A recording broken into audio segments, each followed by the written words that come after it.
বেড়েই চলেছে পথ দুর্ঘটনা। তাতে অকালে যেমন প্রাণ ঝরছে, তেমনি অনেকে আহত বা অক্ষম হয়ে যাচ্ছেন।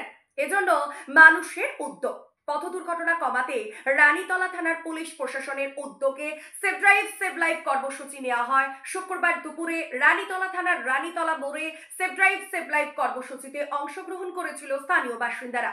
হাতে save drive save life festoon নিয়ে র্যালি করা হয়। এই র্যালিতে সাধারণ মানুষের পাশাপাশি সিভিক ভলেন্টিয়াররা শামিল হয়েছিল। এদিন রানীতলা মোড় থেকে শুরু করে বিভিন্ন এলাকায় র্যালি পরিক্রমা করে।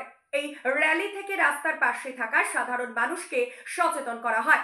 এছাড়াও বাইক চালানোর সময় হেলমেট পরা, বাচ্চাদের হাতে বাইক না দেয়া, অযথা দ্রুত গতিতে গাড়ি না চালানো, ট্রাফিক নিয়ম মেনে চলা সহ একাধিক বিষয়ে সাধারণ মানুষকে সচেতন করা হয়। এই সচেতনতার ফলে রাস্তায় পথ দুর্ঘটনা কমবে বলে মনে করছে পুলিশ প্রশাসন।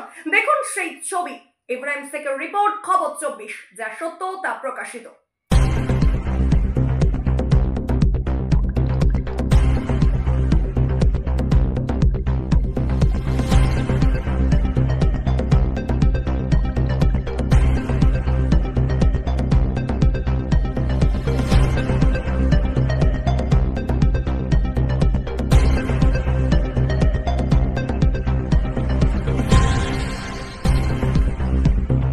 আপনি কি বহুদিন ধরে অ্যালার্জি রোগে ভুগছেন?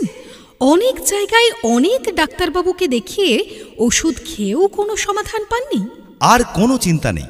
এখন অ্যালার্জির সেরা চিকিৎসা কেন্দ্র মিশন মেডিকেল সেন্টার, একটি NABL প্রত্যয়িত পরীক্ষাগার এবং একটি পলিক্লিনিক। এখানে বিশেষজ্ঞ সুচিকিৎসক দ্বারা সমস্ত রোগের চিকিৎসার সুব্যবস্থা রয়েছে। Mission medical centre, 73G, RN ঠাকুর রোড, লালদিঘি, বহরমপুর।